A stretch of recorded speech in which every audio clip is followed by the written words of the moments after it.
in the DH position. Maybe I'll just match up with the DH. And, you got a pretty good battle going with, when I say battle, now that I guess that Stovall's back, that's his spot for the most part, and you got Holt and Sprague Lott at third, and then you got, Souza, who's been swinging it really good. And so those are, maybe those three guys are the guys I got to, move around a little bit. And just with Missouri, overall impressions, what kind of sticks out to you about their baseball team? Well, I look at their numbers, they're hitting about 290, fielding about the same as we are. Our numbers aren't too different. Their top of the line pitchers have done well. They're weekend starters and maybe one or two of their relievers. Other than that, it's just watched a little bit here and there and followed some scores. And I know that was a really big win for them on Tuesday night at Kansas to win that game in extra innings. So I think it's still too early to be able to know exactly what you're getting into. But when SEC games start, anything can happen. Teams usually elevate if they can, and we expect it to be a really good SEC series. Go ahead, Tom.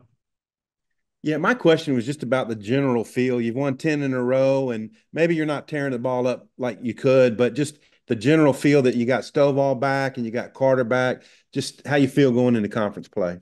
Yep, obviously feeling a lot better on the offensive side, having Peyton back in the lineup and swinging the bat really well, hitting the ball hard, and then on the defensive side as well. I mean, it gives us another option, experience in the middle. So I'm really liking that a lot. And with Dylan Carter coming back, he's still trying to get it back. He's thrown a lot of strikes, but he hasn't got his slider going, the way that we know it will be in probably 2 more weeks or a few more outings. But as far as just not being injured or beat up, I mean, we're in a good position right now. There's going to be a lot of Loviches in the ballpark on this weekend. Theirs has 5 home runs. Just wonder what you think kind of their hitting prowess so far. Yeah, I mean, first off, you know, freshman hitting 5 home runs, I might be leading his team and hitting up there, and Jackson, and then you got Ross here who swung the bat extremely well, been on base a lot, hit a home run the other day. It's hit some balls hard that have been caught. Played solid defense. I think he'd tell you that he should have caught that ball the other night when the wind was pushing it around a little bit. But uh, then we have the youngest brother, who's a senior in high school, will probably be here, and kind of neat. A lot of good baseball players in that family. Jackson.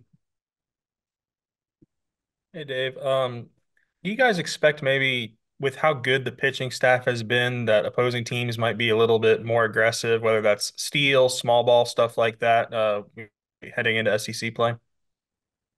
Well, I think that the game will determine that. I guess after an inning or two, that thing could switch up a little bit. Maybe go away from what they normally do if that's not their game. But I think small ball is something that you have to do when you're facing really good teams and good pitching, because it's hard to score.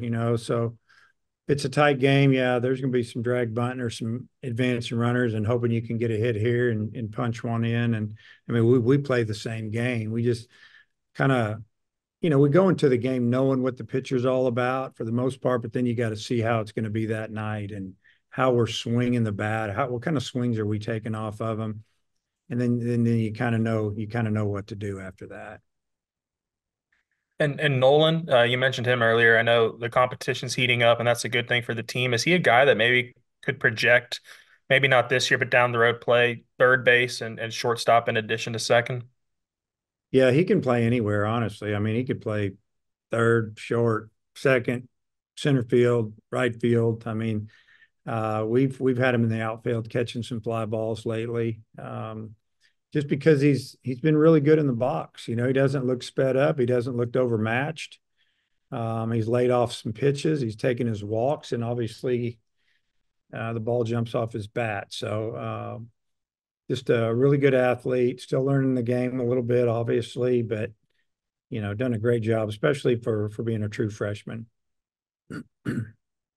Dudley. Mentioned having Peyton Stovall leading off in the preseason. Now you got him back. How do you see the top of that lineup going, or is it just kind of a fluid thing against who you're facing? Yeah, I think we'll probably leave him at the top. And then, it just makes our lineup deeper. Obviously, it's kind of nice to have another left-handed bat, and he handles lefties pretty good. So you don't really have to jump him around too much there. If we had a returner in the lineup that hit leadoff last year, then I might hit him in the 2-hole. But I'm fine with him there. We feel like that. I don't know, like a Wilmsmeyer is hitting in the 9-hole is kind of like having a second leadoff guy as far as speed and opportunity to steal a base or score from first on a double. Just a guy that can run. So maybe that second time through, 7, 8, 9 can do a little bit of work, and then Peyton can drive him in. Ellis, you got anything else?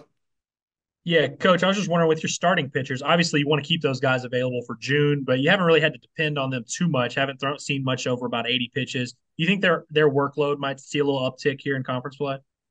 Yeah, we've tried to take care of them and pull them 80 pitches or so, and first weekend a little less, second a little more, and in Smith's case, he didn't get to his number the first weekend.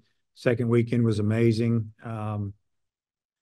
Third and fourth been pretty good as well, but we've taken care of them. We just try to. We had a short week with Hagan because he threw on Saturday and he's throwing this Friday, so it's a day less. So we took him out of the game an inning earlier than we normally would have at this time of year. So they'll kind of show us what to do, but the number's higher if they can reach it. If it's a stressful 90 pitches or so, maybe you get them out early. But if it's an easy 80, you let them go out, and if they get to 100, let them go. Just finish them up right around there. But yeah, they've done a good job of throwing enough strikes that they could keep their pitch counts down. Jackson.